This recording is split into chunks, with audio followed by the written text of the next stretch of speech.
Bhagavatam is not different from Krishna.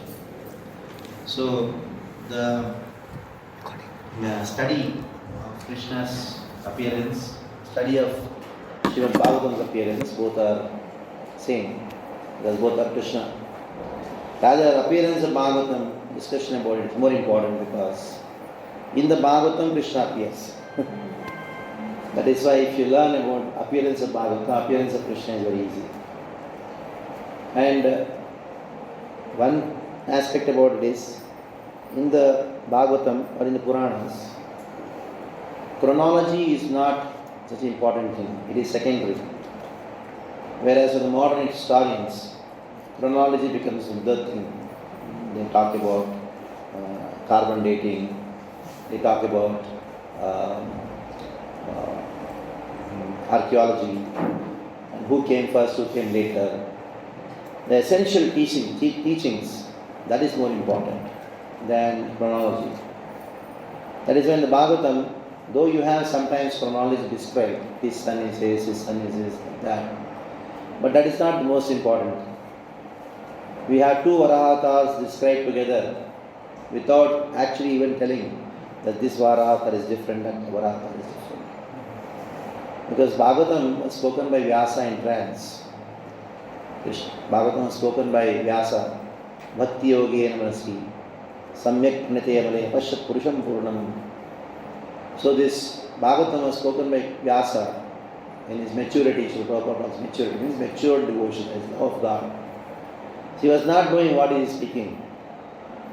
Bhagavatam did not come from Vyasa's intelligence. It came from Vyasa's consciousness, which was filled with love of God, maddened with love of God. So, you don't find, even other Puranas have some kind of chronology. Bhagavatam doesn't have it. So that is why to understand Bhagavatam is very difficult. It is a pariksha, vidvatyer pariksha bhagavata. The test of one's vidvatta, means scholarship, is his understanding of Bhagavatam. Anyhow, Srimad Bhagavatam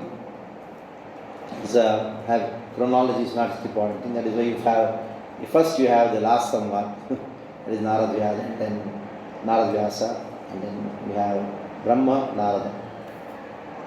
So Brahma Narada Samvat is described in 5, 6, 7, 3 chapters of second canto. Now we all know in the previous chapter, the 5th chapter, Narada had asked some questions.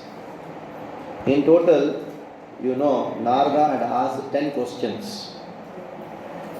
So all these 10 questions must have done, means at least theoretically, what were the 10 questions asked? The 10 questions are like this: Yadrupam, Yadadhishthanam, Yataha Srishtam Idam Prabho, Yat Sansthanam, and then you have Yat Param, and then Yat Cha. So these are the 6 questions in the second chapter of the 5th chapter, second verse of the 5th chapter. And then in the 4th verse of the same chapter, you have another 4 questions.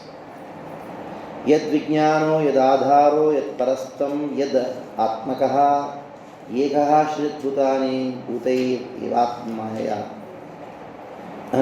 Who is the source, knowledge? Who is your shelter? Who you consider yourself dependent upon? And I want to know the elements of your energy, or the aspects of your energy. 4 questions were asked. So after these 4 questions and the 6 questions, you have total 10 questions that you must have done. Now, the answer to the 3rd question is in progress now, because the first 2 questions were answered by Brahma to Narada. So Yad Rupam, Yad means what is the nature. Rupa here refers to not just the form, it refers to characteristics, the nature of this world.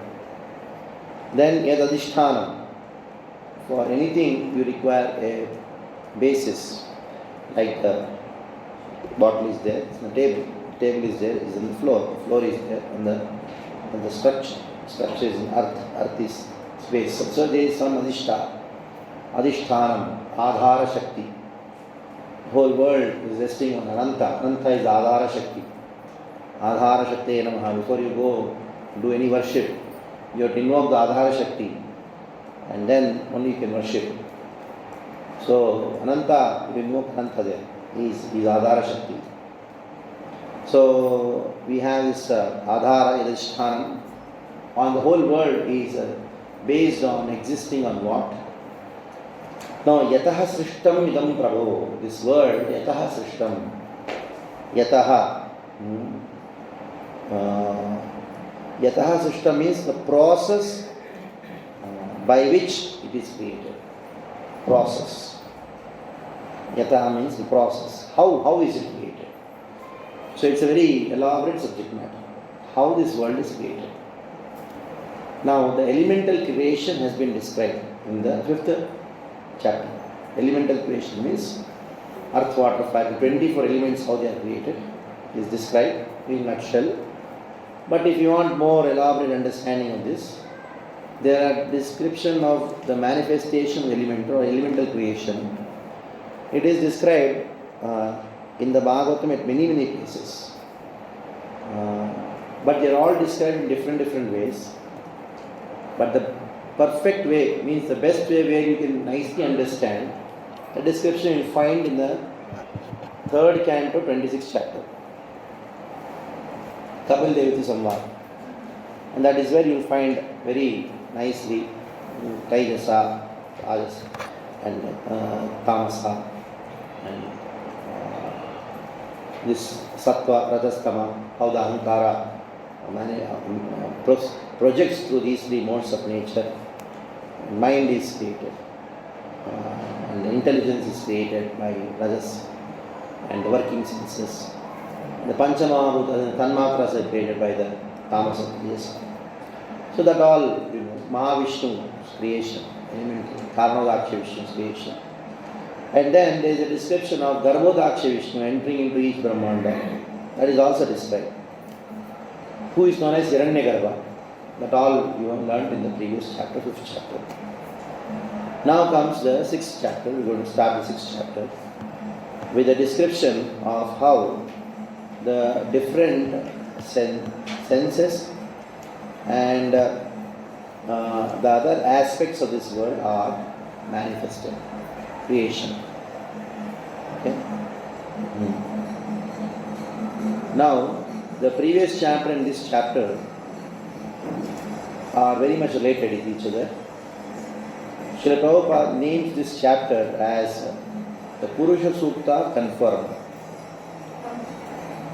So why is it called so? Because Purusha Sukta is a Sukta in the Veda, most famous Sukta in the Vedas. In the Vedas there are so many Suktas. Out of many Suktas, Purusha Sukta is the most famous. Why? Because in the Purusha Sukta, you have elaborate discussion, elaborate and a very precise understanding of Krishna's connection with this world, how he controls this world. Though he is beyond this world, though he is in the spiritual world, how he controls this world, that is being very nicely described in the Purusha Sukta. And without Purusha Sukta, practically no yajna happens, any worship doesn't happen. It's so famous, not only in the Vaishnava Sampradayas. It is also famous in the Smartha traditions also. Even an atheistic person, follower of Veda, that is Nyaya, Vaisheshika and all. Even they would worship Shaligram, they have to chant Purusha Sukta. Those who say no God in the Vedic traditions, they also chant Purusha Sukta.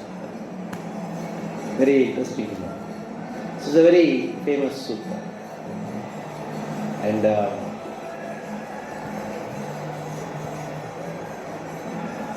it's a very famous sukta. That is why the Bhagavatam has to explain the Veda. Practically, Bhagavatam has to explain the entire Veda.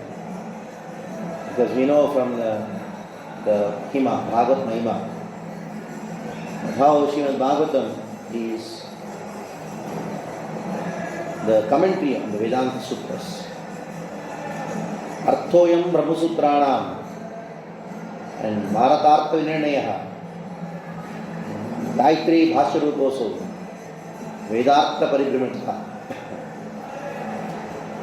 So the first point in this verse is Arthoyam Brahmasutranam. Bhagavata means the Artha, gives the meaning of Brahmasutras. Without studying Bhagavatam, you cannot understand the Brahmasutras. And then Bharatartha Viniranayaha. Bharatartha means the meaning of the Mahabharata has been very nicely established in the Bhagavatam. If you don't study Bhagavatam and try to study Mahabharata, you will be confused. 100% confused.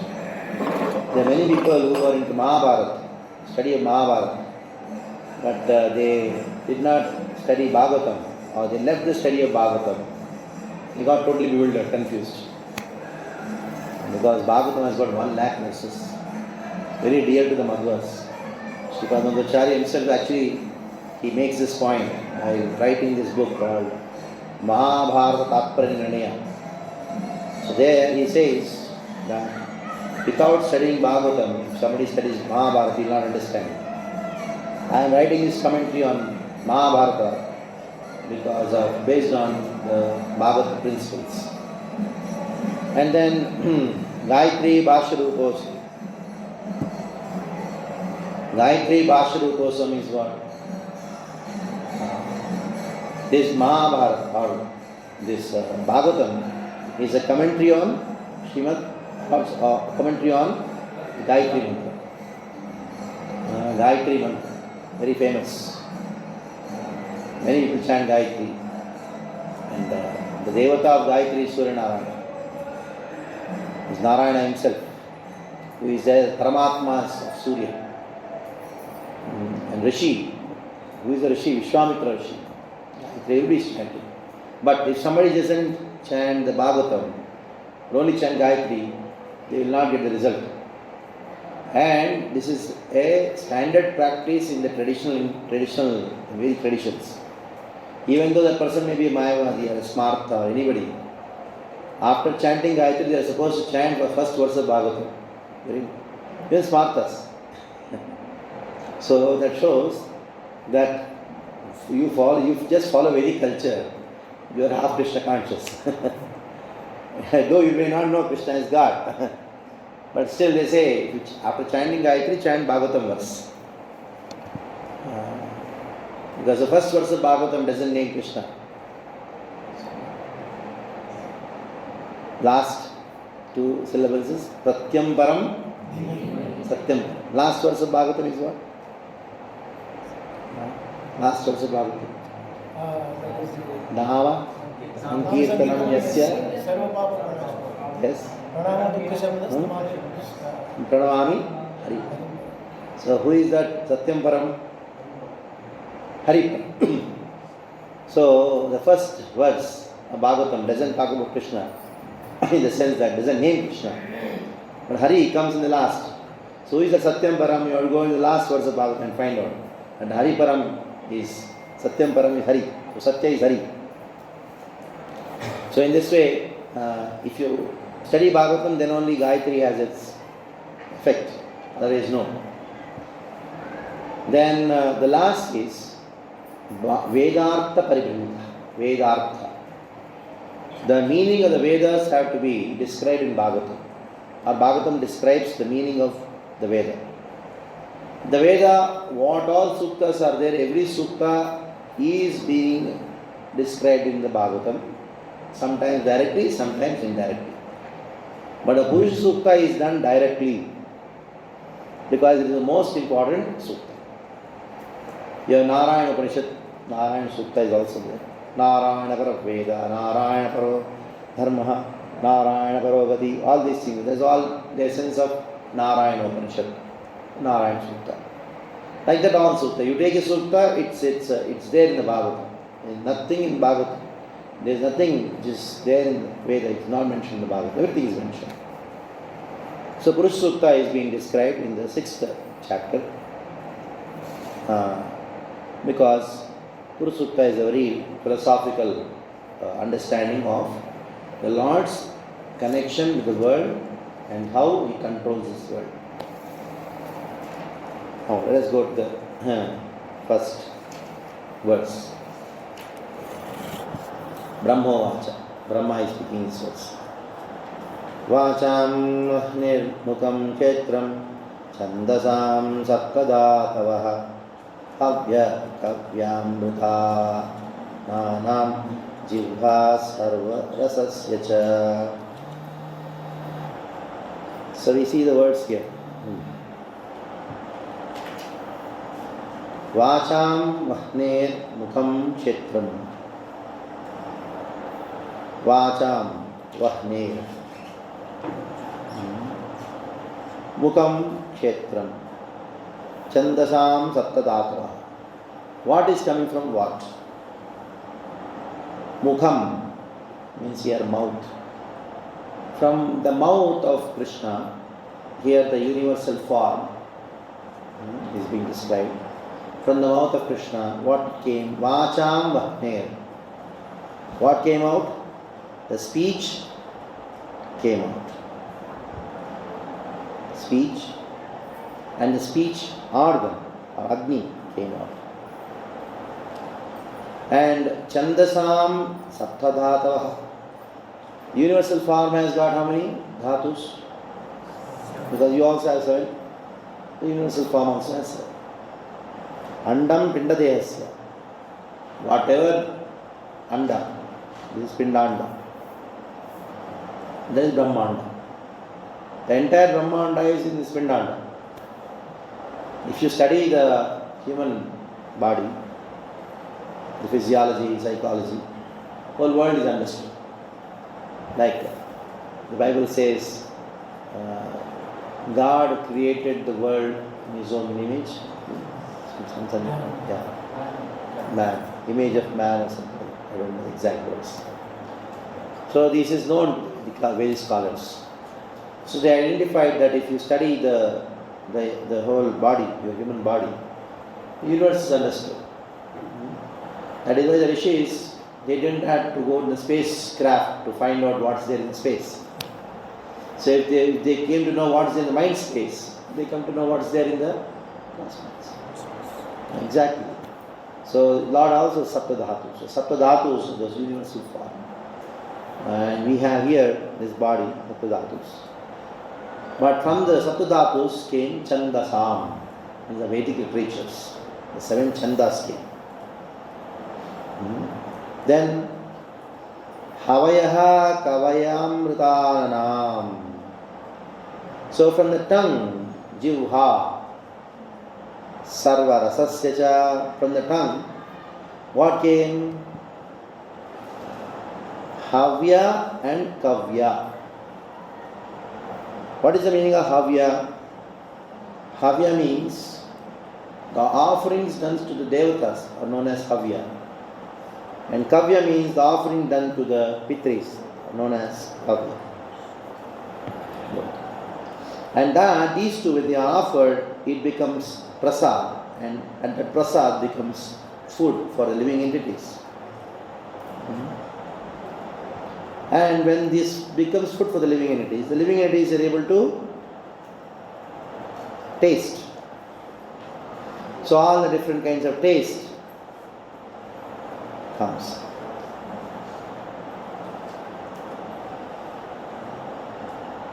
So Lord's, there is a tasting capacity in the Lord. From that, the tongue came and Varuna came.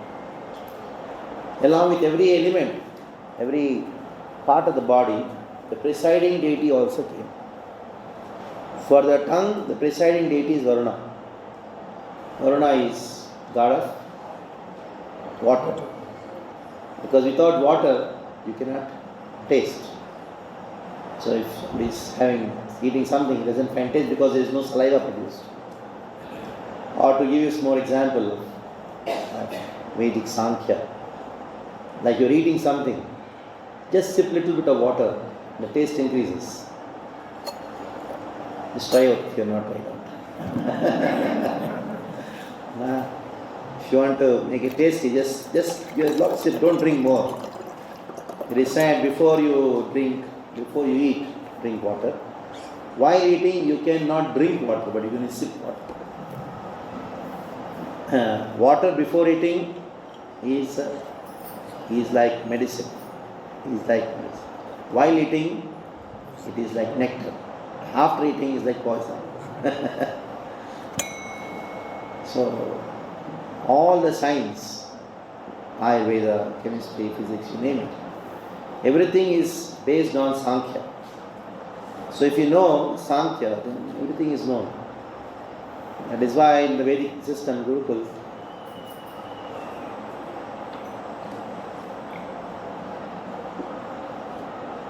there was only one teacher, there was only one subject. This subject, Sankhya. If you teach this, all are known. So dividing the subjects into physics, chemistry, mathematics and this and that, branches of study, and cutting the branches and throwing the branches away, that means, independent, I don't know physics, I only chemistry. Doesn't work like that. So whole study is one. Just one verse is enough. From that you apply your logic, intelligence and observation, you learn. And so that is how the learning is to happen. Now, Vacham Vahaner Mukham Kshetram. Agni. Vahaner means Agni. Agni is the presiding deity of speech. Agni is the presiding deity of speech.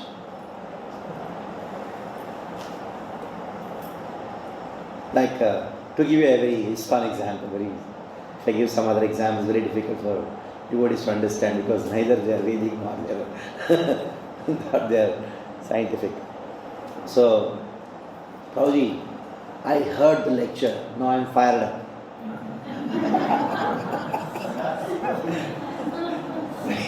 What did he bring? A matchstick? What did he put a lighter on? It is a speech which made the person fired up.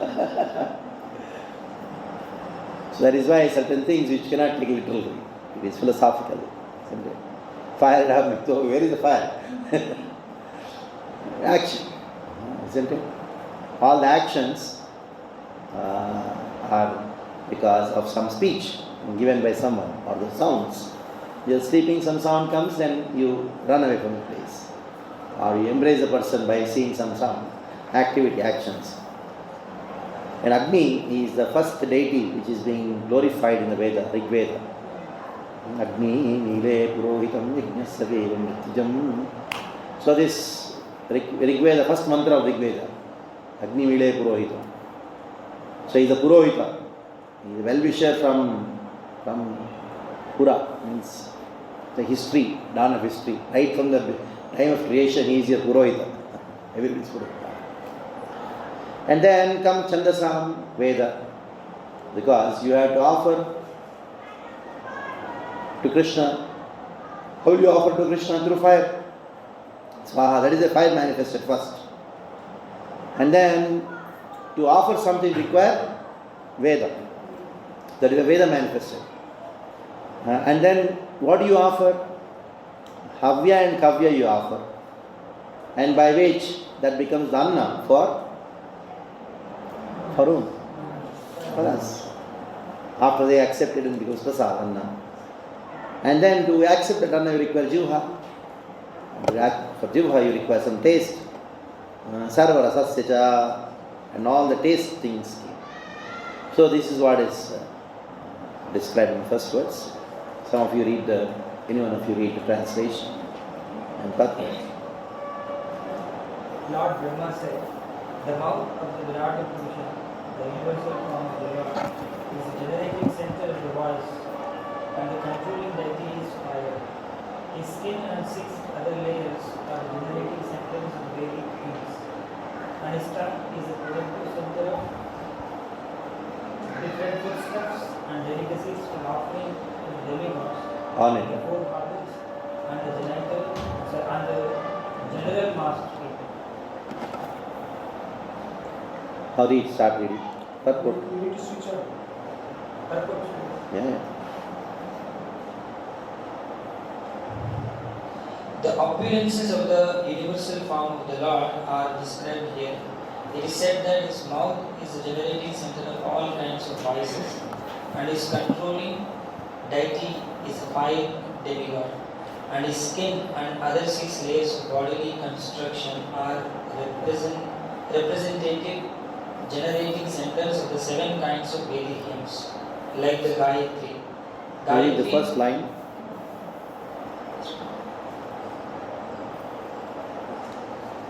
First line is the purport. The opulences of the universal form of the Lord are described herein. Okay. Opulences means vibhuti. So where else you have heard this word vibhuti? So there also Krishna shows Arjuna. So is there any difference between that universal form there and here?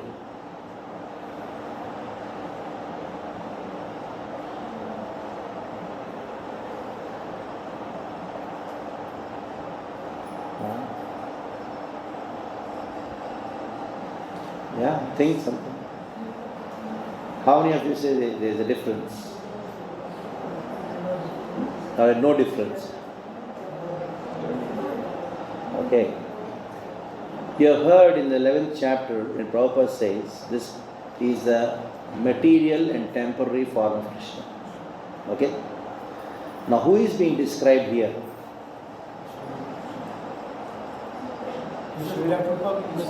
Who is described here? Who is he? Temporary form of Purusha Sukta. Is this glorifying whom? Yes, which Vishnu? Garbhodaksha Vishnu primarily, and sometimes it refers to Karnadaksha Vishnu also. So is Garbhodaksha Vishnu and Karnadaksha Vishnu's form material or spiritual? So what does that mean? There are two. Yeah, two Virat. One is. She has good knowledge of first canto. Sadat Sat Rupam. Of course, that is the two material forms, gross and subtle material forms, the material spiritual form, material universal form. But here it is totally spiritual universal form. There is spiritual universal form and the material universal form.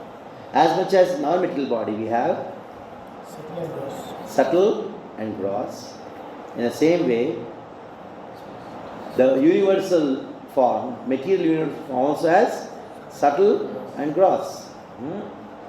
First canto, you have it in the second chapter at the end. You have this. Sat Asat Rupam. Sat Asat. Yes, Sat and Asat means gross and. So you have two. One is the spiritual material form, or universal form. Other is the material universal form. The spiritual universal form is the Paramatma. 3 Paramatmas. Who are they? Karnadaksha Vishnu, Garbhodaksha Vishnu, Shuddhaksha Vishnu. Karnadaksha Vishnu is the Paramatma for all the universes. Garbhodaksha Vishnu is the Paramatma for one universe. Shuddhaksha Vishnu is Paramatma for the individual living entities in this world. So what is being described here at best in this particular chapter is the spiritual universal form. Jagrihe Paurusham Rupam Mahadadivihi. The first verse of the 3rd chapter of the first canto. If you see, 3rd chapter, first verse. First 5 verses of the 3rd chapter, first canto, talks about the 3 Paramatmas. They are known as Purushavakam. And they are not the material universal form. Nor they can be categorized in the Leela avatars. They cannot be categorized in the Leela avatars. Why? Because they are into creation, maintenance and destruction. They don't appear in this world, do some Leela. Their only Leela is creation, maintenance and destruction. Okay? So if you go in the 3rd chapter further, after describing all the Leela avatars, means counting them and saying that, oh, we cannot describe anymore. There comes the material for universal form, which is of two. What are they? Sat Asat. Okay. Remember the third canto, the third chapter, the first canto. Of course, subject matter is the same, so it will be described. Sometimes the spiritual universal form is described. Sometimes the material universal form is described. Right? And even in these 5 chapters, also these things goes like this and like this and like this. But now at present, Purusha Avatar is being described. But there is a Purusha Sukta. In 11th chapter of the Bhagavad Gita, Krishna showed the universal form to Arjuna. Somebody may argue that is spiritual. Maybe because Krishna told Arjuna, what did he say? Divyam dadavim chakshi. I give you a divine eyes by which you can see this divine form. But actually, Arjuna had spiritual divine eyes to see Krishna. And Krishna thought, if I show this universal form which is material and temporary, Arjuna cannot see it because he doesn't have material eyes.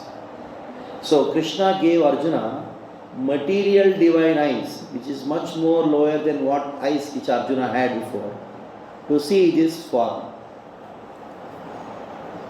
It is good. Srila Baladev Vijayabhushan says it is good that Krishna gave Arjuna only material divine eyes. He did not give material divine mind. Otherwise, he would have had Sakyarasa with the universal form and said, oh, let's eat together, dance together, something like that. So you have to know this point. Otherwise, the Mayavadis, they munch onto you and this chapter and say, just see, Krishna gave divine eyes to Arjuna. There the word divine, they translate as spiritual eyes. So Krishna gave spiritual eyes to Arjuna to see the spiritual form. That means what Arjuna had before. So what was he seeing before? So Krishna's form is material. So that's our philosophy. That's what it would say, Mayavadi would say. Isn't it? Be careful. So when you say universal form, it is not the same. Sometimes spiritual, sometimes material. Now, somebody may ask this question: how is it that the manifestation of matter is by Maya? And how is it described here that it is manifesting directly from Krishna's body? Somebody may say, what is the question? Yeah.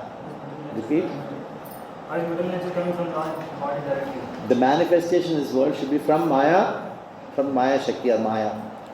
Why is it described here that it is manifesting directly from the spiritual form of Krishna?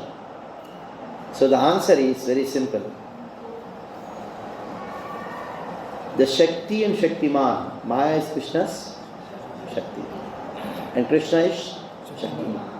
Shakti, Shaktiman, both though they are two, but they are abheda. There is non-different. So Shakti, Shaktimatayor abheda tapi Shaktehe karyam. The work done by Shakti, Shaktimatopi bhavet, means the work of the Shakti can be attributed to Shaktiman because there is non-difference between Shakti and Shaktiman. Okay. Read the purport. Can you read?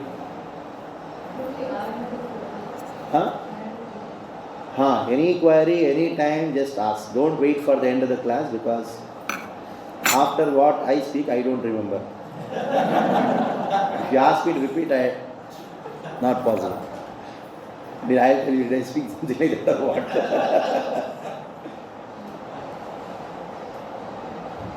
When Sri Shankaracharya actually he propagated the Mayavad philosophy. Okay. But we cannot use the smritis to actually establish that the Supreme Lord is impersonal. They had to use shrutis. Now, the work of our acharyas actually became more difficult actually to now reverse that because actually smritis actually are very straightforward. They will say okay, very clear statements will be given in the smritis, but in the shrutis they could twist and turn and they could give their own interpretations. Then how will I understand that what great work our acharyas have done to actually, again re-establish that same thing again, which, Shankaracharya had taught.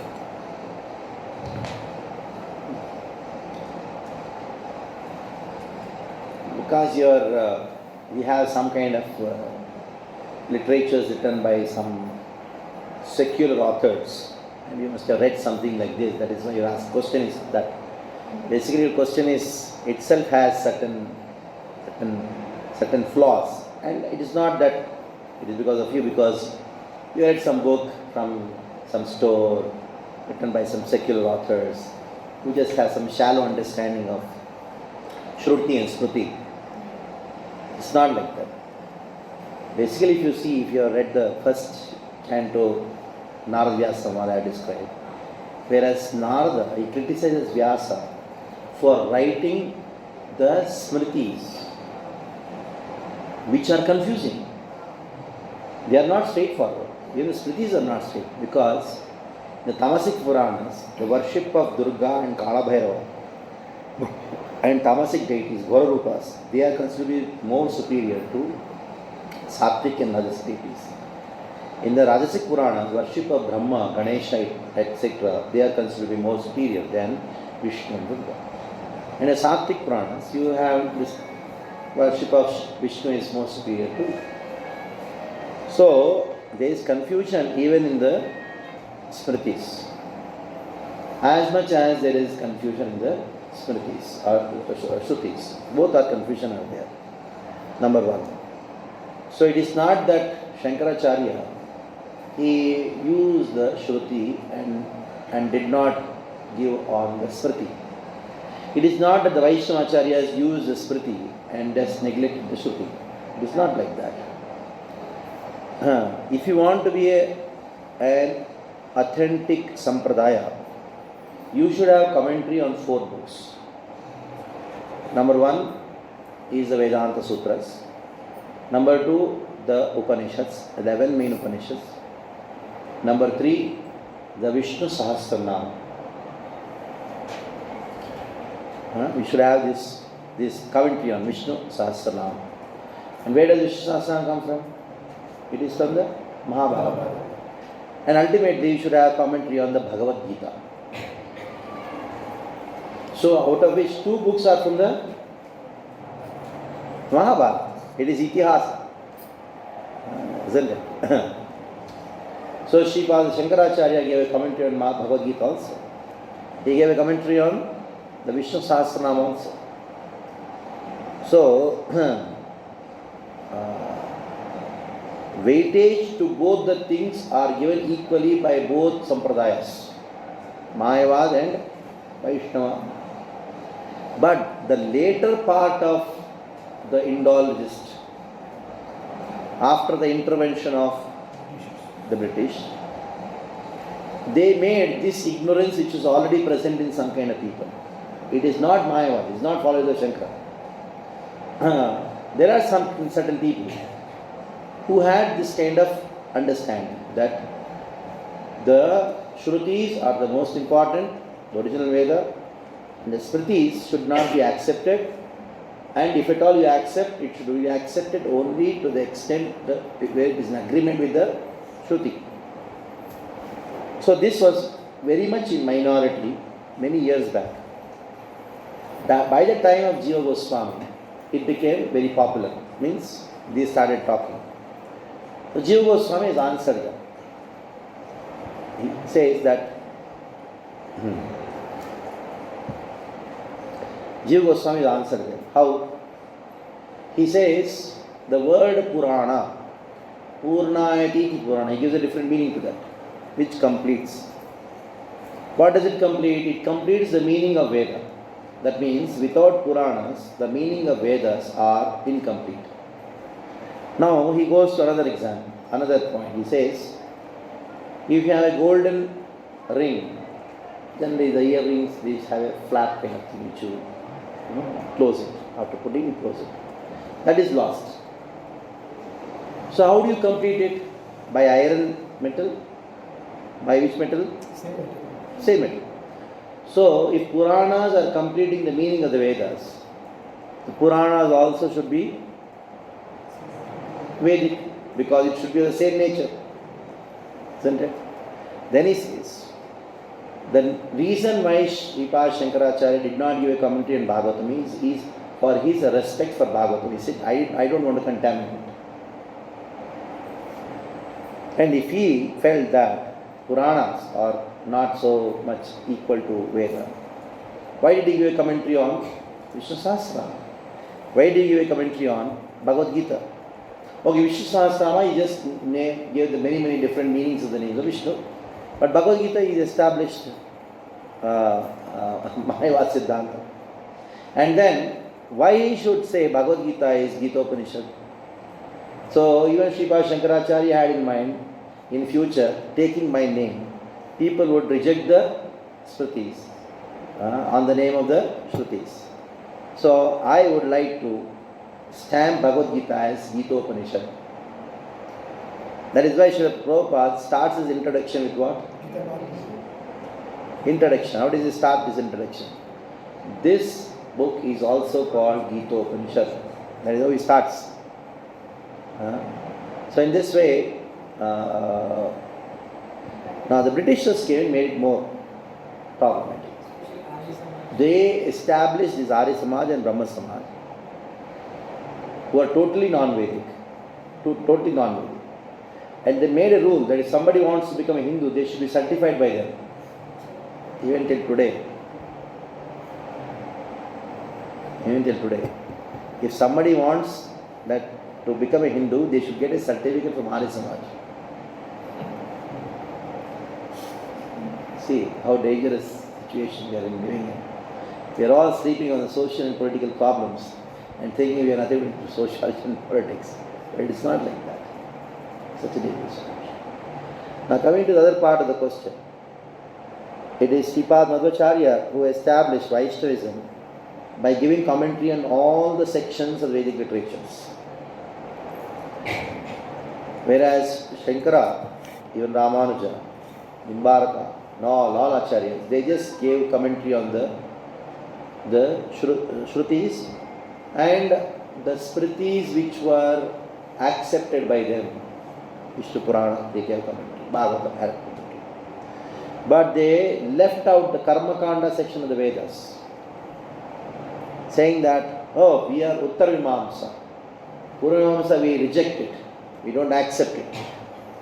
That was the indirect voice given by not commenting on the Karma Kanda section of Vedas.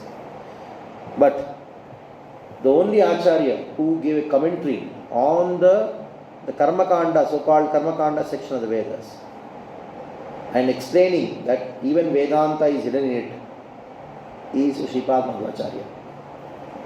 It is he who actually professed this statement, Adyecha, Madhyecha, Antyecha, Sarvatra Harer Giyate. This is a verse in the Puranas.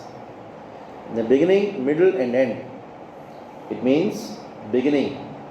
Means a Purvimamsa. Beginning. Veda. That is Rig Veda. Different shakas. And then there is Upanishads. May say Madhya. At the end, Upanishads are the end of the Vedas. But if we take the end, Antyecha means Vedanta Sutras. Vedanta and Vedanta Sutras. You have three categories here. The original Shruti, and there is Smriti, and there is Vedanta, Nyaya. In all the sections throughout, Hari is being described.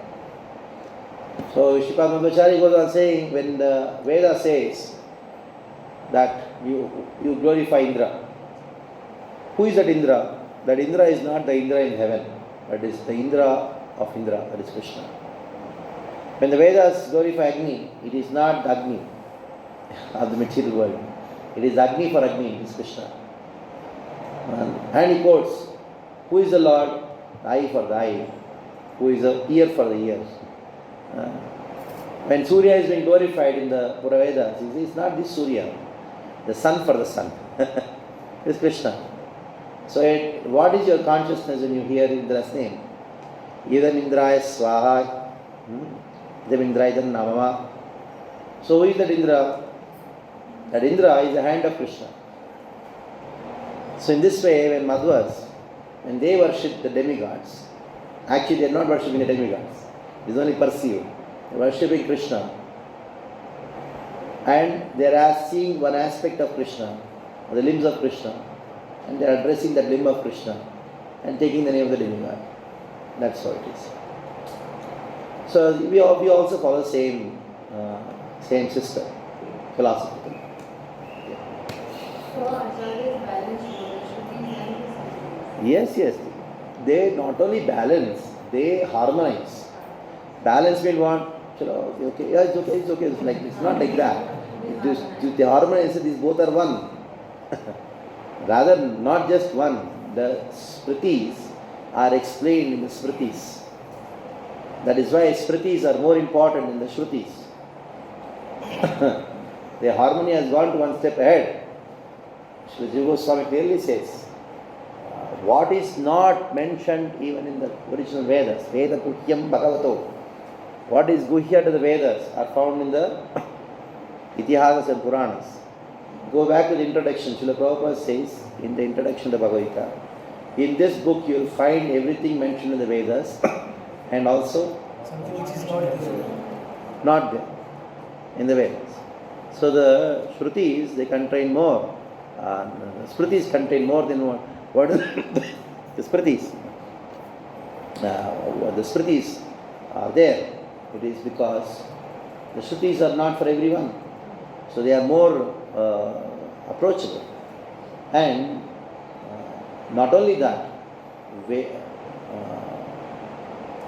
Brahmanaha Vedopa Brahmanarthaya, in the Ramayana, Valmiki saw that these two boys are very intelligent. Tam buddhimantau drishtva. After seeing these two who are very much learned in the Vedas, then he thought, general people cannot understand the Vedas. So I want to teach Ramayana, and Ramayana is being termed there as Upabrahmanaha, means Upa means to bring closer. So these Smritis, they bring people closer to the Shrutis. That means closer means the meaning becomes very close to them. That is the meaning of that. That is understanding. Okay. Here you mentioned it is a universal form of the spiritual. In the previous chapters, there is a attached yoga section where the universal form is meditating on the universal form. So there it is a spiritual or a medium, because here there are many, we refer sometimes spiritual, sometimes. So it's confusing. It all depends on the yogi's consciousness. So there are different kinds of yogis who are being described. All come in different sections of the Vedanta and other things. But for now, just let us go in this way. But essentially we should know that there are two, and they are described sometimes here, sometimes. This one is. At present, we are very clear it is the Vishnu, Dharmadakshi Vishnu being discussed here. Okay, please see. This Artholim Brahma Sutra now, is this from Bhagavad Mahatma or Narada? This is from Garuda Purana. These all the famous verses of the glorifying Bhagavatam, you will find in Tattva Sandarbhas. Tattva Sandarbha is a very important book because Sandarbhas, Bhagavatam cannot be understood. If you don't know Sandarbhas, you cannot know Bhagavatam. If you know the Sandarbhas, you cannot but know Bhagavatam. That is why Sandarbhas are very important. And especially one should actually study the Tattva Sandarbha. Okay. So read further things purport.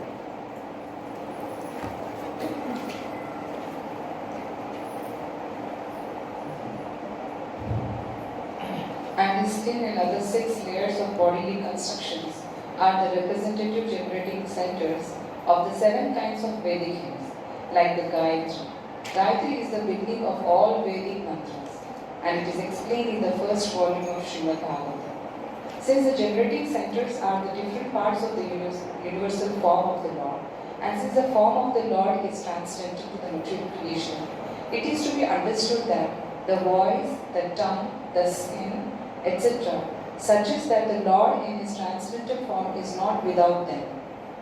The material voice or the energy of taking in foodstuff is generated originally from the Lord.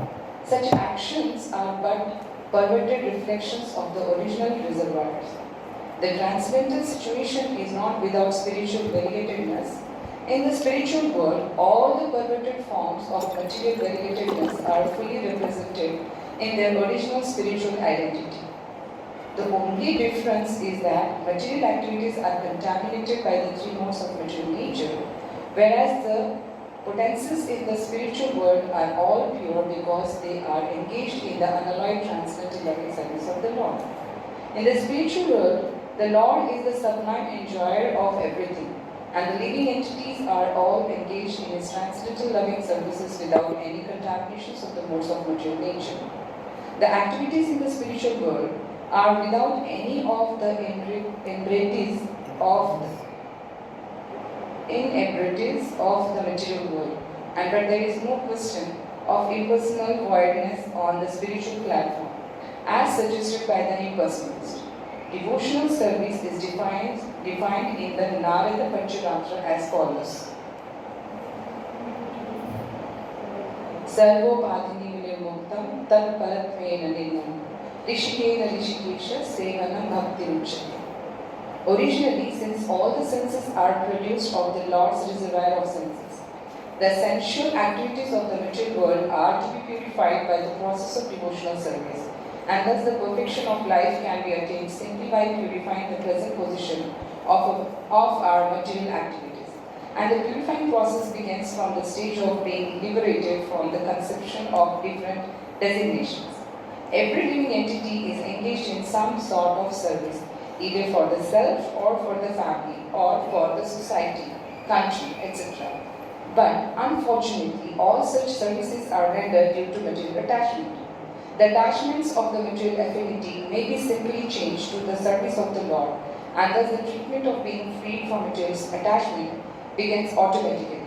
The process of liberation is therefore easier through devotional service than by any other methods. For in the Bhagavad Gita 12.5, it is said that one is subjected to various kinds of tribulations if one is impersonally attached. Klesho dikataras tesham avyakta sakta. Okay, next one.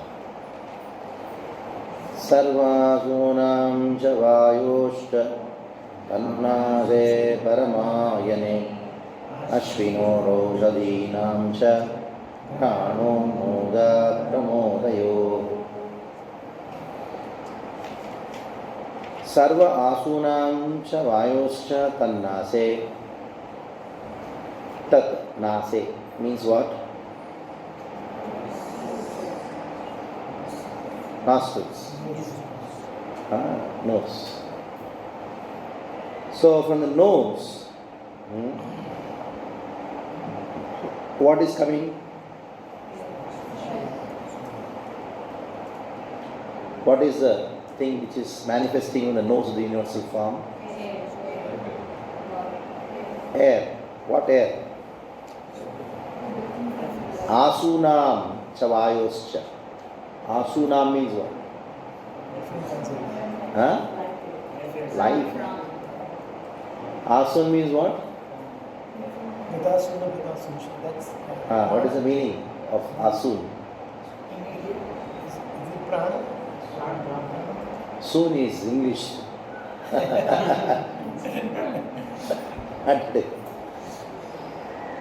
Where else you heard this? Gata Asun. What is the meaning of that? The life has gone. Soon. The life has gone from the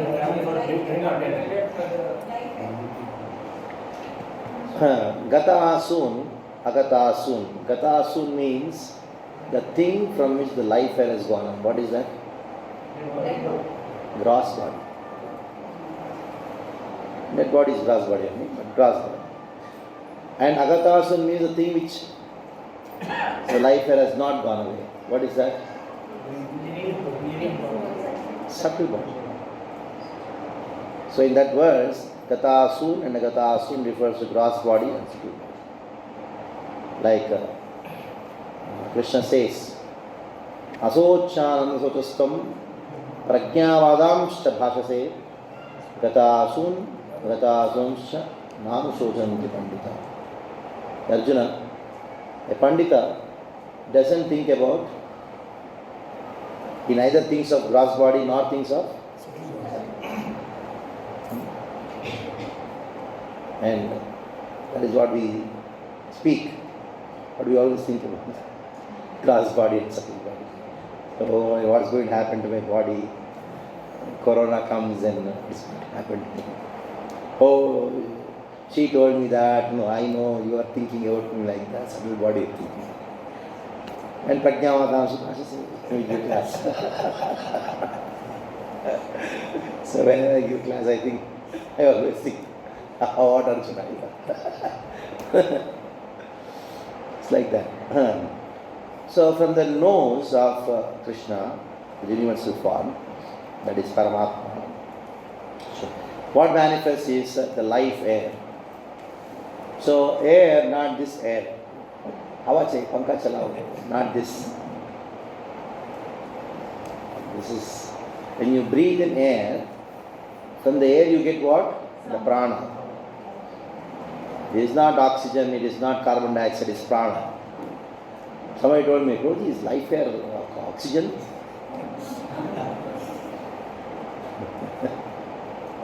How do you explain it? Because of this stupid education system, our mind is become so gross that very difficult to make people understand something called prana. So when somebody dies, what we say, Canto ho gaya? Pranant ho gaya. Pran has gone. Pran chala gaya. Iska pran chala gaya. That is prana. That's why Hanuman is not the son of wind god. What you understand? Wind is flowing, wind god is there, and sun has come. He is Mukhya Prana. He is the presiding deity of Prana Vayu. This is called Mukhya Prana. Hanuman. Hanuman is Mukhya Prana. Bhima is Mukhya Prana. Madhva is Mukhya Prana. So that is being described. Asun. Sarva Asunam. Savayoscha. So he is a life air. Not just some wind god or something like that. Air god, wind god. English translations make people think. What is the relation between pranavaya and soul? When you say prana is not... At least I am so happy to hear that you know that there is a distinction.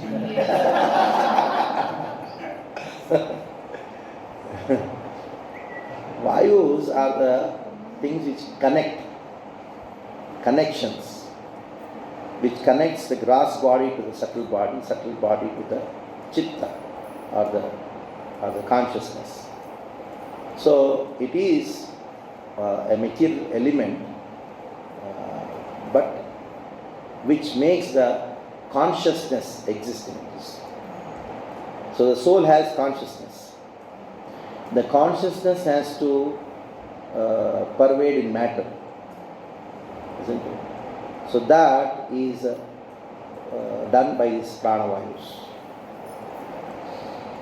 Without hands you can lift, without legs you can walk, without eyes you can see, but without prana you cannot. Without breathing, sometimes you close your eyes, sometimes ears also you may not hear, but the pranas are going 24 hours. So that's what it is.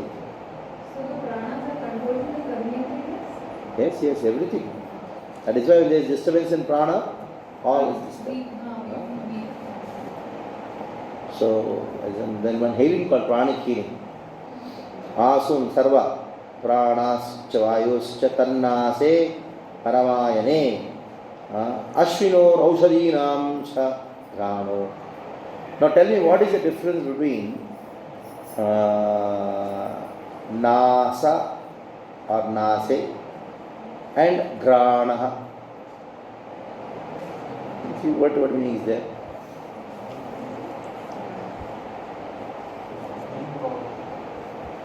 Can we say one is a subtle and one is a gross? Oh, good, nice. Okay, for that I'll ask you a question. Does the cow has a hand? What do you do with the hand? If I give something, if I give grass to the cow, what does it do? Does it take or not? If it is taken, it must be having a hand. But why you said no hand? Because the hand means the taking, the receiving capacity or the giving capacity, which is subtle. That can be executed by anyone. Can a blind man see?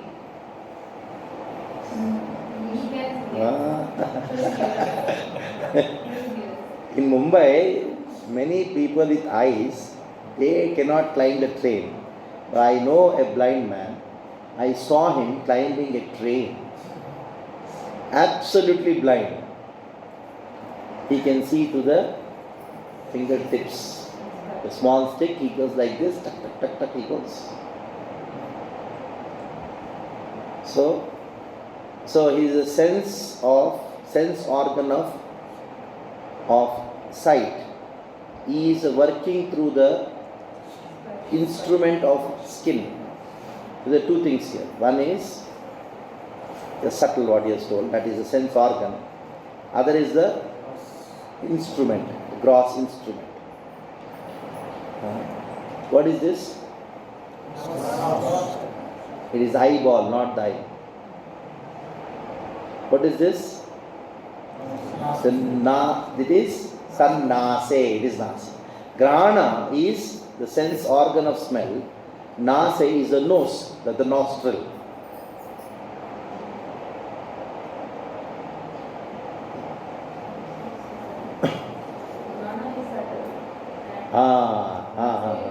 Yeah, I got it. Grana is the smelling capacity.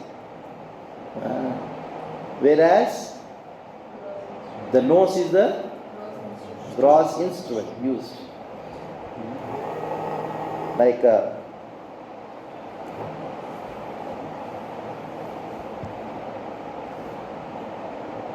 Like somebody,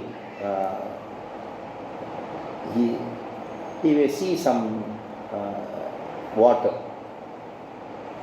It's so hot. How can you feel the heat by seeing? Huh? Yeah, your experience, so many things, so subtle, isn't it? It's very hard. You've not touched it. By sight also you can do certain things, by seeing. So there are a lot of things, but basically you should know the sense instrument is different from the sense organ. Organ is subtle. Organ or the capacity. They're different. So what is coming from the sense organ of smell of the Lord? Ashwini, Ashwinor, Ashwini Kumarasya. And Ashwini Kumaras, who are they?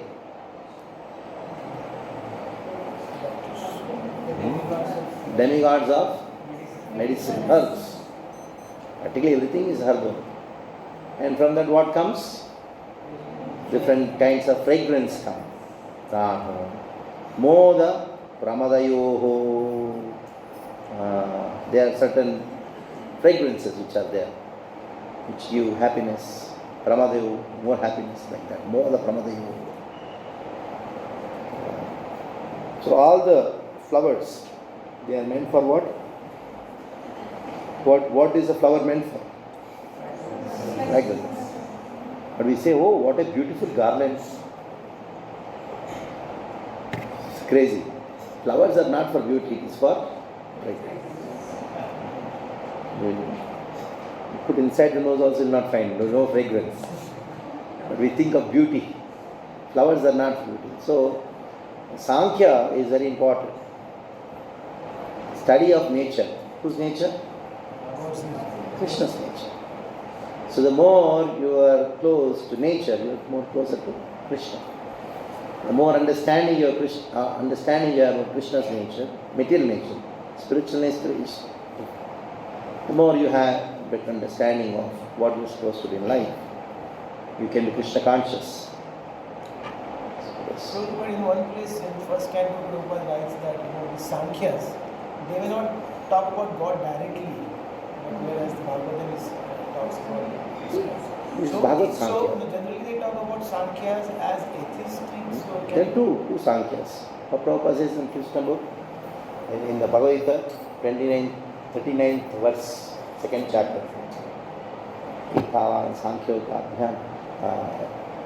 He says, till now I described about Sankhya, Buddhyo and Shunu. In that purport he talks about three kinds of Sankhyas. Sankhya by Atheistic Kapila, Sankhya by Krishna, Sankhya by Deviti Putra Kapila. So, Atheistic Sankhya we are not interested in. But this Sankhya, of understanding that of Krishna's way of dealing with nature. Sankhya means Krishna's way of dealing with nature. Bhagavatoditaha. Since you mentioned this point, you may say why we are talking so much about it. You may be thinking I'm going slow, but I'm just warming up with this in this class because it's a long time since you've not had Bhakti Raivo, and my style also it's very difficult I guess to. It takes a couple of days to warm up. That is why I'm going a little slow. So for that, go to the last verse of the 7th chapter. This second canto. second canto. Same, second canto, 7th chapter. Maya Read the verse. Maya Ishwarasya Anumodita Shunvata Shraddhya Nityam Maya Atma Namuyanti. Read the translation. The Lord's activities in association with his different energies should be described, appreciated and heard in accordance with the teachings of the Supreme Lord. If this is done regularly with devotion and respect, one is sure to get out of illusory energy of the Lord. How to be not influenced by Maya? By discussing about Maya. How do you discuss? Ishwarasya Anumoditaha. As described by the Lord. Ishwarasya Anumoditaha. So here Bhagavatam, Krishna's relationship with Maya, as described in the Bhagavatam. If you Shrunvataha, if you hear, how Shraddhaya, when Nityam, then Mayaya Atmanam Hyati. You, Atma, conditioned soul, will not be bewildered by Maya, by Maya. So, got it?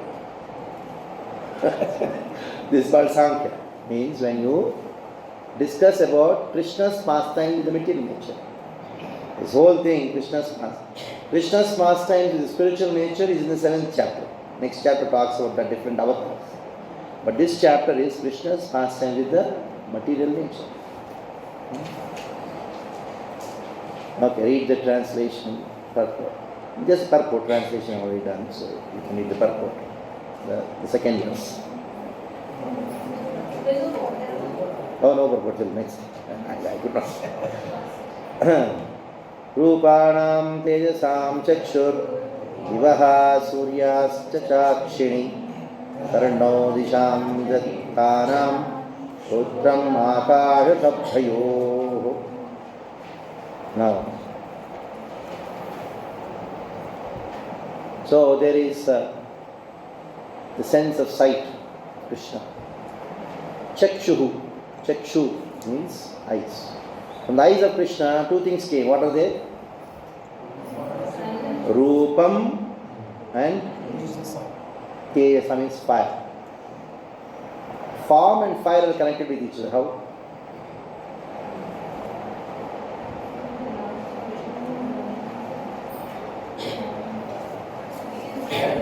Third chapter Gita. Dushpurena nalena cha. Rupa, form, and fire are connected with each other. Fire and form. Isn't it? In the Sankhya you have this thing. What is the subtle form of fire? It is a form. So Rupam Tejasam. So when you see the form, then the fire. Out of sight, out of mind. When you are walking, you see nice, wonderful eatables, then you feel hungry. That ragni comes out. Otherwise it doesn't come. Or you think in the mind, it comes. So form and fire are together. Next, Suryasya Chakshini. What is the meaning of Akshini? What it? Chakshu. Got the difference? Yes. Two are different, isn't it? So whatever the universal form has, you also have. The Chakshu is subtle or gross? Subtle. And Akshini is what? So from the gross, the eyeball, what is Prabhupada say there? Akshini. Akshini is actually the eyeballs. Something? Akshini is the eyeballs. Eyeball. From the eyeball what came? Surya. The gross, Surya, what you see is came. And from Chakshu, the seeing capacity, eye, the sense organ, what came out? Two things came. What are they? They are all subtle, isn't it? Okay. Karno Disham Chadirthanam. Hearing. From his place of hearing, Karnaha means here. What came out? No, Disham. Directions. Direction. How many of you know how many directions are there? 10 directions. What are they? All the 8 directions are up and down. Yeah, up and down. Now when you say directions, it is action or direction. The presiding deity of directions. All of you know who are there in that direction? Ishana, Shiva, northeast. What is northeast? This is what east. This is east. East is northeast. Northeast. South is Yama. North is here. Where is the deity facing? Deity is facing east. East or northeast. I showed exact direction. A compass built in with compass. So much of us trying to built in compass. So northeast, like that Isha, and then Vayu Disha, and then Yama, Varuna, like that goes on, all different directions. So these are the directions you have. Manifesting from what? From the gross or the subtle? Gross. Karana. And Shrotram, what is it? Subtle. The hearing capacity. What came out? Akashabdayoho. Akasha and Shabda. The subtle came. Okay. Sound is a subtle form. Yes. Tanmatra. Tanmatra. Tanmatra or the sound is the subtle form of ether. So these two came from that particular. Here in between Kirtana mode is also used. Huh? Kirtana, Vedas, all the Vedas. Karno Disham se Tirthanam. Tirthanam is saying. Kirthanam. The subtitles of all the Vedas. Yeah, Devatas. Eight Devatas. Yeah, Devatas. Devatas, the presiding deity. Ashtadikpala. Yeah. Next.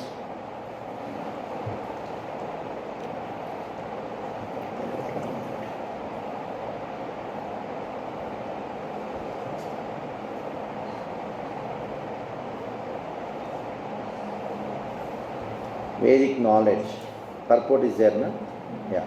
Read the purport. That you will get the meaning of the word Kirtana. Small purport. The word Tirthanam is sometimes interpreted to mean the place of pilgrimage, but Srila Ruchi Goswami says that it means the reception of the Vedic transcendental knowledge.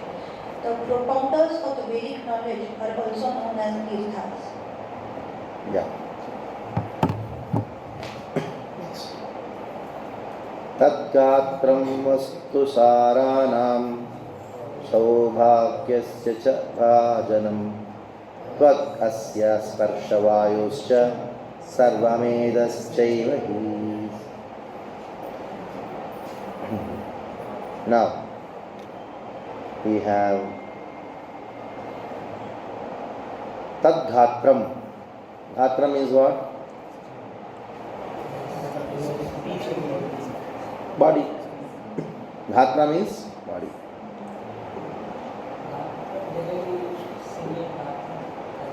No, Dhatra. Dhatra means body. So what came out?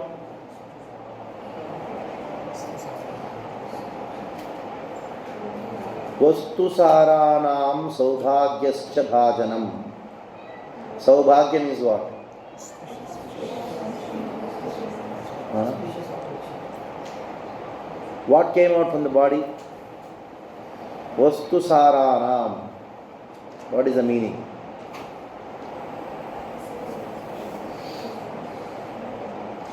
Every object, Vastu means what? Object.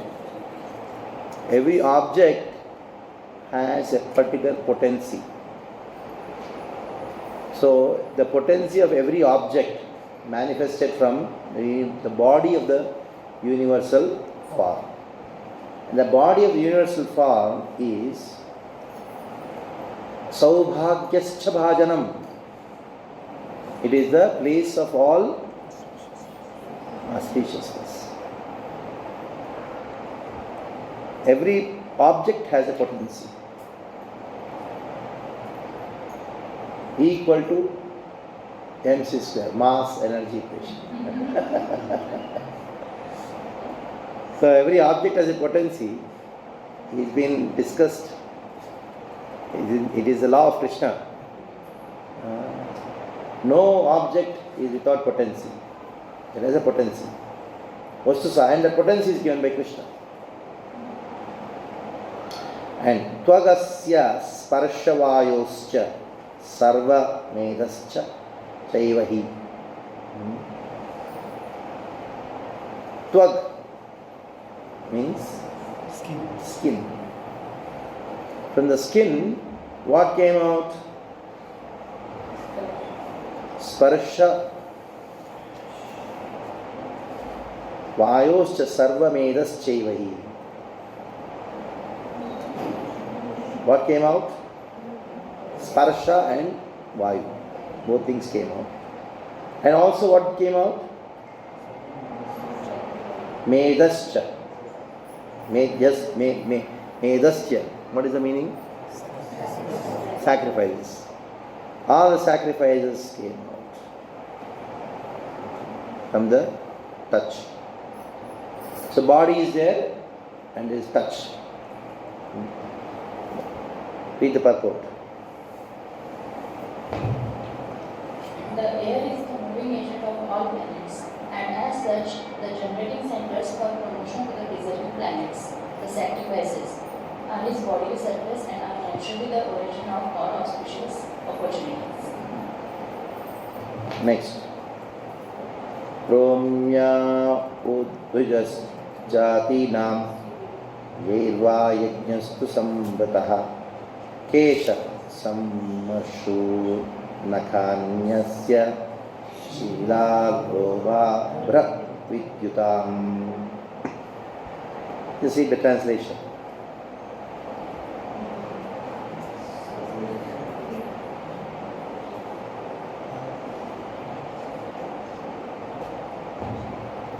Read. The hairs on his body are the cause of all vegetation, particularly of those trees which are required as ingredients for sacrifice. The hairs on his head and face are reservoirs for the clouds, and his nails are the breeding ground of electricity, stones, iron, rubber. Okay. Next. One line verses. Bahavo lokapalanam yasya kshema karmanam. Read. The Lord's arms are the productive field for the great demigods and other leaders of the living entities who protect the general mass. Okay. Vikramo bhurbhavavasvasya kshemasya sharanasya cha sarvakama varasyapi hareshkarana aspadam. Read. Thus, the forward steps of the Lord are the shelter for the upper, lower, and heavenly planets, as well as for that we need. His lotus feet serve as protection from all kinds of fear. So we have the forward step of the Lord. What are they? Vikramo means forward step. Bhur Bhuva Swaha. Bhur, Bhur Mandala, the Yakshas, Gandharva state. And Bhur means this Earthly planet. Bhuvar means Yakshas, Gandharva state. Swara means where in the six, Swarga. Shema, Sharanasya cha. They are the shelter for these three planets and planet systems and people there. Sarvakama Varasyapi Hare Charanaspadam. And his lotus feet, Charana, they are the protection for all fears. So read the purport. For absolute protection from all sorts of fear, as well as for our needs of life, we must take shelter of the lotus feet of the Lord, not only in this planet but also in the upper planet, lower, and heavenly planets. This absolute dependence on the lotus feet of the Lord is called pure devotional service, and it is directly hinted within this passage. No one should have any kind of doubt in this matter, nor should one be inclined to seek the help of any other demigods, because all of them are dependent on him only. Everyone except the Lord himself is dependent on the mercy of the Lord. Even the all-pervading super soul is also dependent on the supreme aspect of Bhagavan, the personality of Godhead. Okay. Apam vidyasya sargasya parjanasya prajapate pumsa shishna upastastu prajatya ananda nivrate. Read.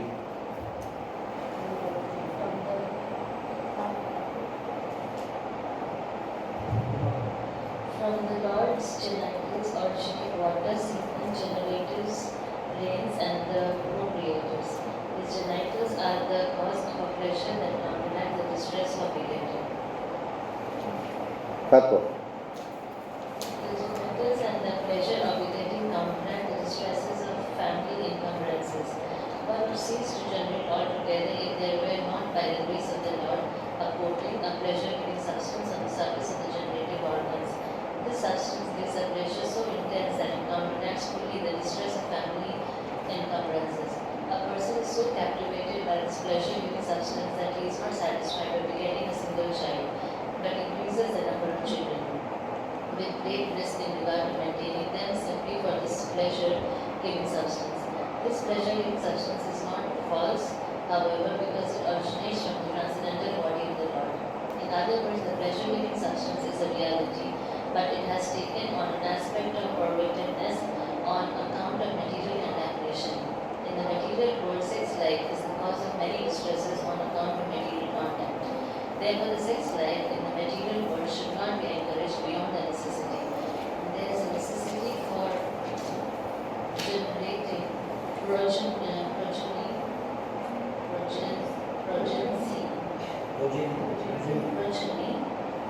even in the material world, but such generation of children must be carried out with full responsibility for spiritual values.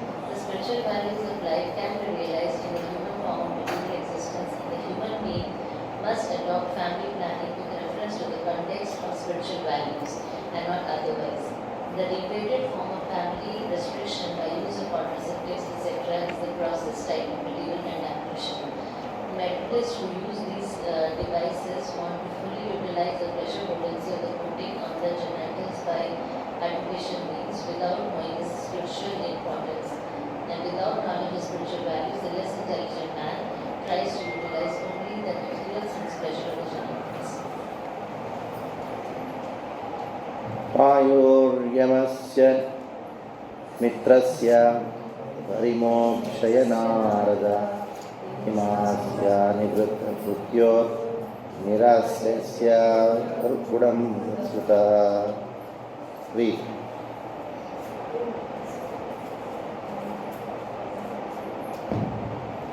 O Narada, the evacuating outlet of the universal forms of the Lord is the abode of the controlling deities of death, Mitra, and the evacuating holes, and the rectums of the Lord is the place of envy, misfortune, death, and etc.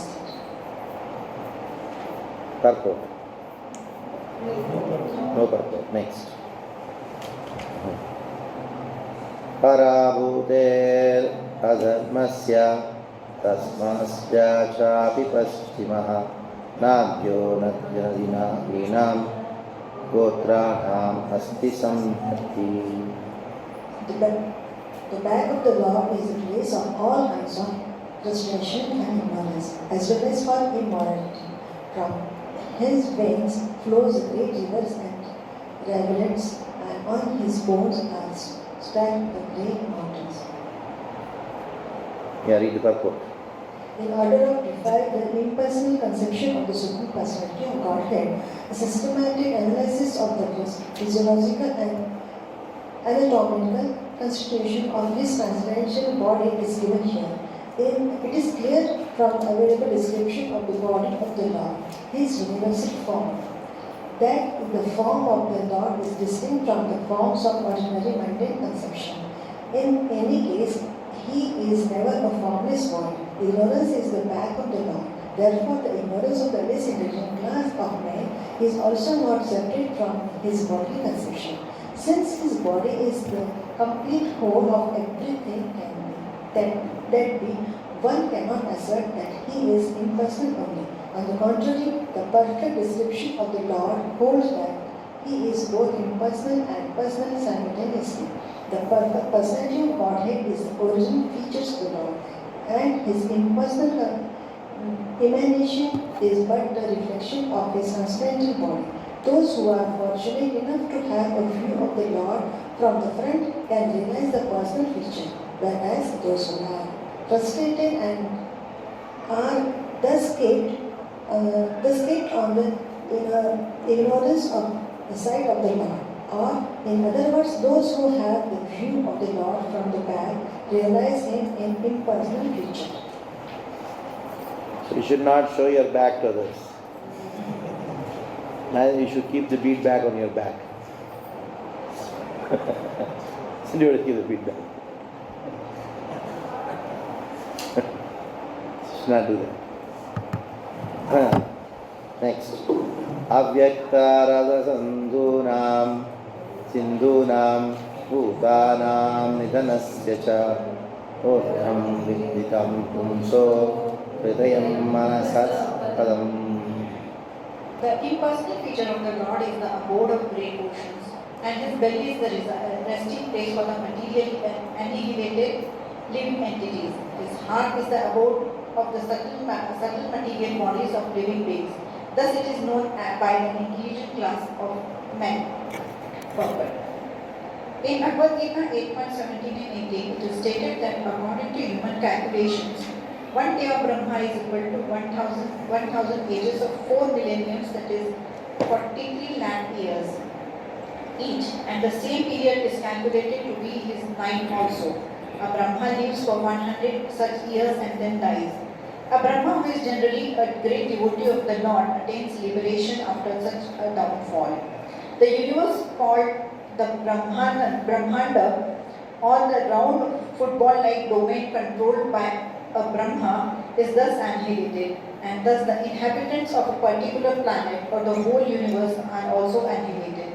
Avyakta mentioned here in this verse means the night of Brahma. Then partial annihilation takes place. When partial annihilations take place, and the living entities of that particular Brahmanda up to the planets of Brahmaloka, along with the big oceans, etc., all repose in the belly of the Virat Purush. At the end of a Brahma's night, the creation again takes place, and the living entities reserved within the bellies of the Lord are let loose to play their respective parts as if being awakened from a deep slumber. Since the living entities are never destroyed, the annihilation of the material world does not annihilate the existence of the living entities, but until liberation is attained, one has to accept one material body after another again and again. The human life is meant for making a solution to this repeated change of bodies and thereby attaining a place in the spiritual sky, where everything is eternal, blissful, and full of knowledge. In other words, the subtle forms of living entities take place in the heart of Supreme Being, and such forms take tangible shape at the time of creation. Dharmasya mamadubhyam cha kumaranam bhavasya cha vijnanasya cha sattvasya parasyatma parayanam. Also, the consciousness of that great personality is the abode of religious principles, mine, yours, and those of the four bachelors, Sanata, Sanatana, Sanat Kumar, and Sanatana. That consciousness is also the abode of truth and transcendental knowledge. So, consciousness of the universal form. So, that is the source of dharma. So, consciousness is the most important thing in our existence. So, if you want to practice dharma or all the other sattvic things or the spiritual things, they manifest from the consciousness of Krishna. In our body also, consciousness is the most important. International Society for Krishna Consciousness. Okay.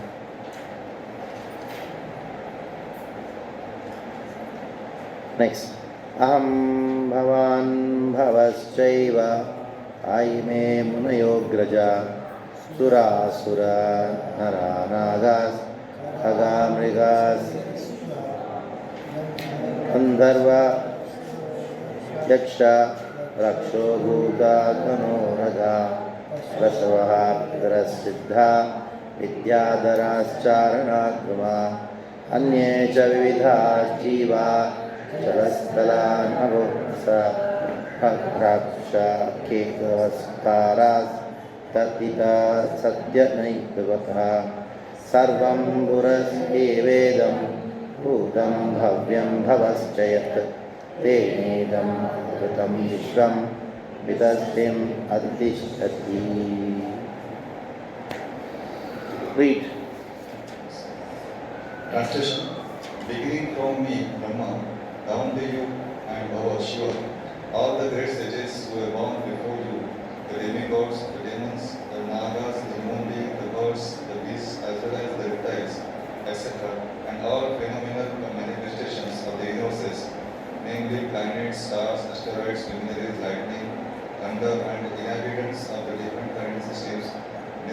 Gandharvas, Apsaras, Yakshas, Rakshadas, Bhutarnas, Uragas, Pashus, Pitas, Siddhas, Vidyadharas, Charanas, and all other different varieties of living entities, including the birds, beasts, trees, and everything that be, are all covered by the universal form of the Lord at all times, namely past, present, and future. Although he is transcendental to all of them, eternally existing in a form not exceeding 9 inches. Wait. So now come Purusha Sutta. Sarvam Purusha Evedam Bhutam. You see that verse? Last verse in this section. Sarvam Purusham Evedam. Eva idam. Idam sarvam. All this in this world. Who is that? Purusha Eva. He is sarvam. Whatever you see, the list is being given. Everything is nothing but Purusha. Sahasra Sirsha Purusha Sahasraksha Sahasravat Sabhumim Vishvato Shukta Atyatrishtadashangulam Purusha Ye Vedagam Sarvam. See, same thing. Purusha Ye Veda. That means the Lord is all pervading. Though he is all pervading, what is described? Vitasatin Aditishtati. Aditishtati means what? He is situated. Purusha Ye Vedagam Sarvam. Before that, what is there? Sahasra Sirsha Purusha Saksha Sahasravat Sabhovim Vishwato Vritva. He is pervading everywhere. At the same time, Atyatishtat Dashangulam. Dashangulam means 10 fingers. 10 fingers of this much. Means just to say that he is above. Tishtati means situated. Where is situated? Above. Though he is all pervading, he is above the material world. Where Krishna says in the Bhagavad Gita, 9th chapter, what does he say? I am everywhere. 2 verses. Pashyame Yugameshwaram. What does he say in those 2 verses? Remember the famous verses? 9.4 and 5. Yes. Yeah, think. Achaham teshu avastitaha. Nachaham teshu avastitaha. What is this before? Maya tatavidam sarvam jagad avyakta murtima matsthani sarvabhutani nachaham teshu nachamatstani bhutani pashyame. So maya tatam atatam atma comes. The word atma is atatam iti atma. One is all pervading. So Krishna is all pervading. That is why Krishna is called atma. At the same time, though he is all pervading, he is situated nachamatstani bhutani. They are not situated in me. So in this way, the Lord is all pervading. At the same time, he is beyond this world. So this is the Yogamaishwarya of the Lord. That is his inconceivable energies. He is all pervading in the form of his energies. At the same time, he is beyond this material world. Vitasatin means what? What word mean?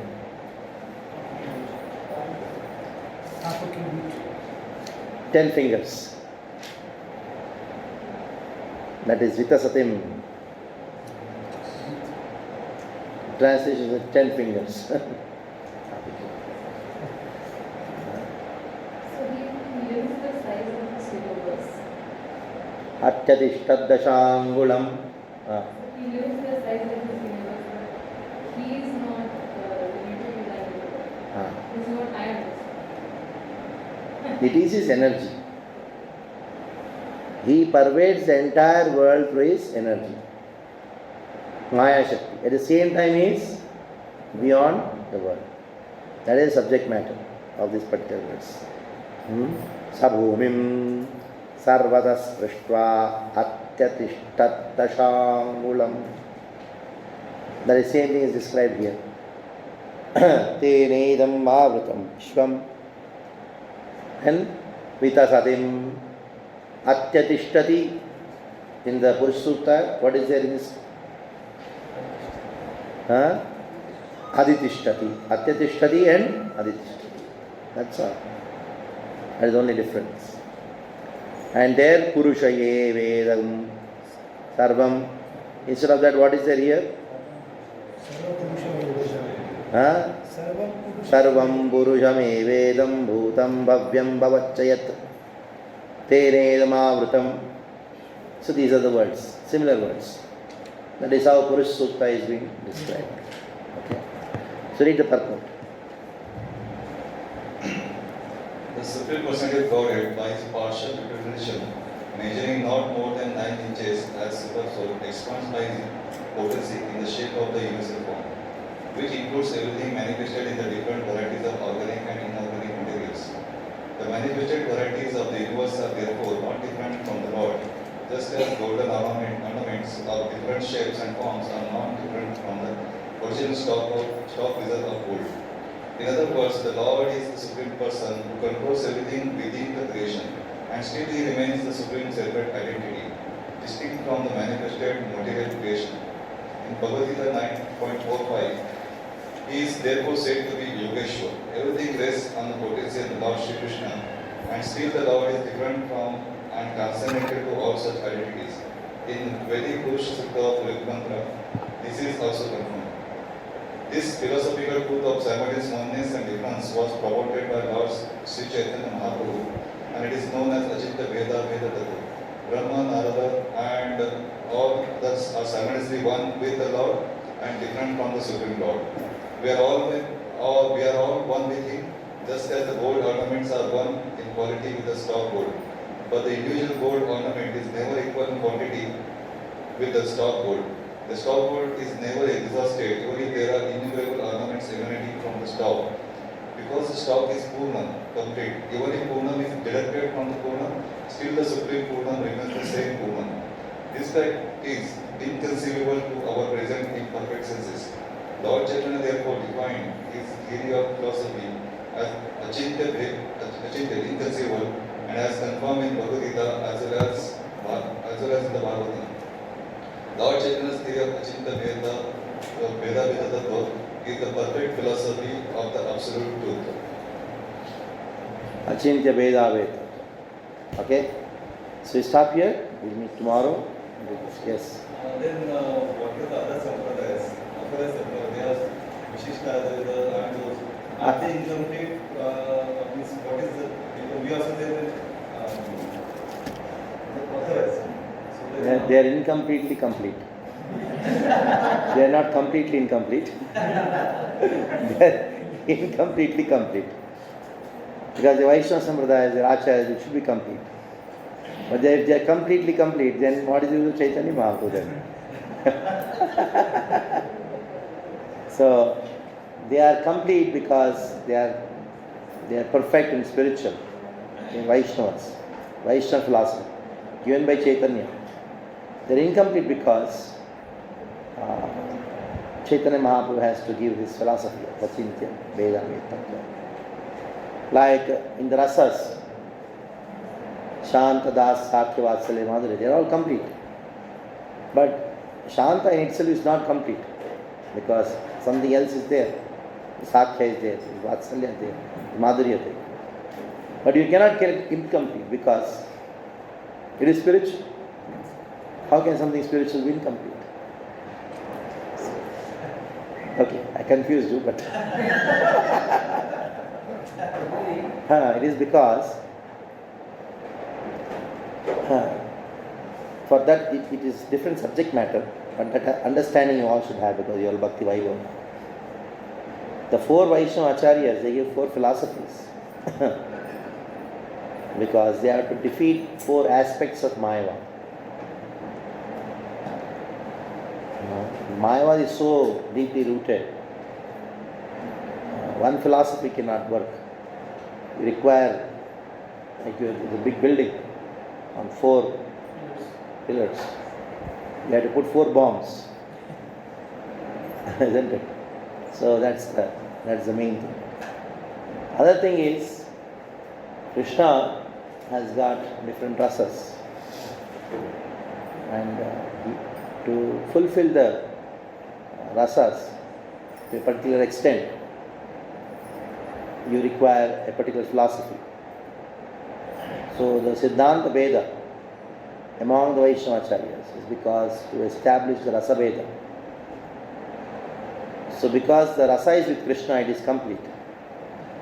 And the rasa has not achieved the paripurnata. That is why it is incomplete. To achieve that highest rasa, that is anarpita charinchirat karunyavati nakalu, samarpetum unnatojjala rasam, unnata ujjala rasam. To establish that, you require Chinta Veda. Other 4 philosophies are incompetent to nourish that rasa. But they are competent enough to nourish the particular rasa, which their acharya has been established. Their acharyas are given, like Sakya, like maybe Vaikuntha, Dasya, like that. Many of the devotees actually they find this Virat Rupa and the second canto actually technical and difficult to digest, not so much relishable. But we also learned earlier in the second canto that the Acharya also tell that rather than jumping to the 10th canto, we have to also study the Sushti Leela of the Lord and the greatness of the Lord. So can you please comment on this? You have some indigestion today? Means after the class I'm done. So then why it is indigestion? No, I'm just asking if you can comment. You did not relationship today's class? No, not today's class. So, it is not about Bhagavatam, it is our problem. So I'm saying if you can add something. one of the Rasikas in our movement, Bhagavat Rasikas, is His Holiness Radha Govind Das Goswami Maharaj. Okay. He told me personally, when I asked this question to him, and he gave example.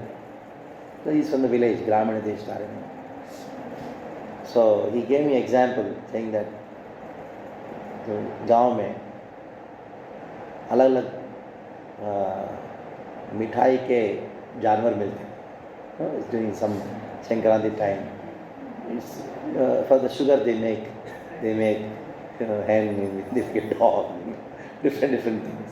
We used to have biscuits earlier. Yeah, you have biscuits. Actually, it's original concept is from India only. From the village. Very different form. So you eat from anywhere, by the tail or from the mouth, it is sweet only. It is rasamalayam, it is full of sweetness. So Bhagavatam is sweet. It is our contaminated consciousness which is not able to reach Bhagavatam. When you see Narasimha's pastime, a Gaudiya Vaishnava who is relishing Bhagavatam, he sees, my Krishna has come as Narasimha. Then when he hears these verses, it is my Krishna who has set up this wonderful world. It is such an enigmatic thing for the scientist.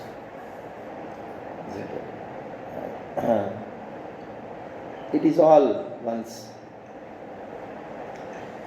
consciousness which is purified.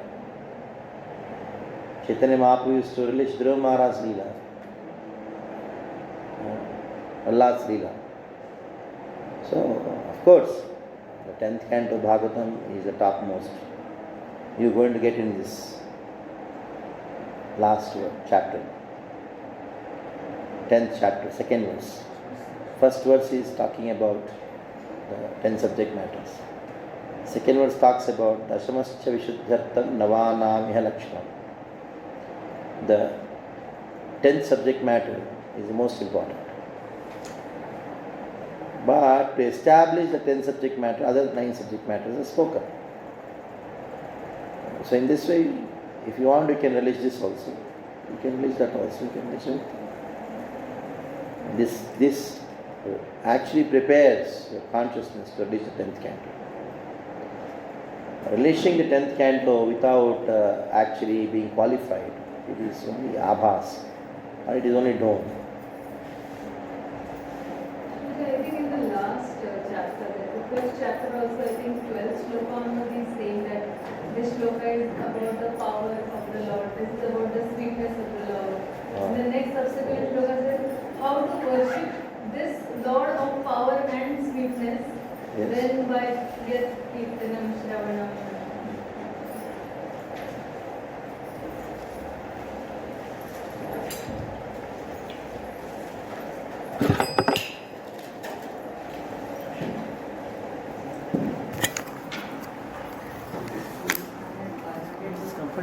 Yeah, I'm quite fine.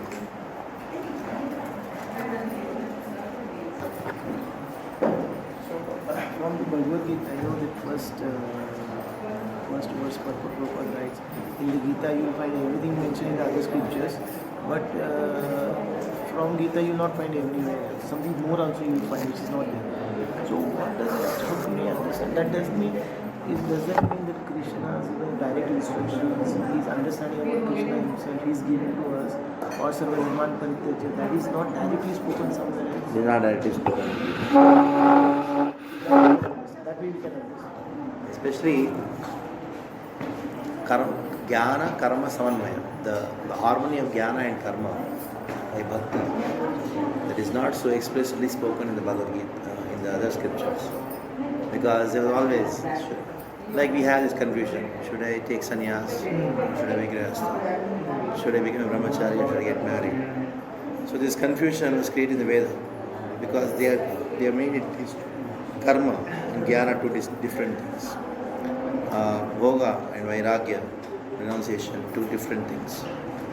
But harmonization of these two are done by Krishna in the Bhagavad Gita. Upanishad does that. Only Isha Upanishad. That is why Isha Vashyamidam Sarvam Kinchin Chiratya Tena Tektvena Tyag and Bhunjeta Bhoga. Both together. So that thing which is not in the other scriptures so evident. Harmonizing basically karma, jnana and bhakti.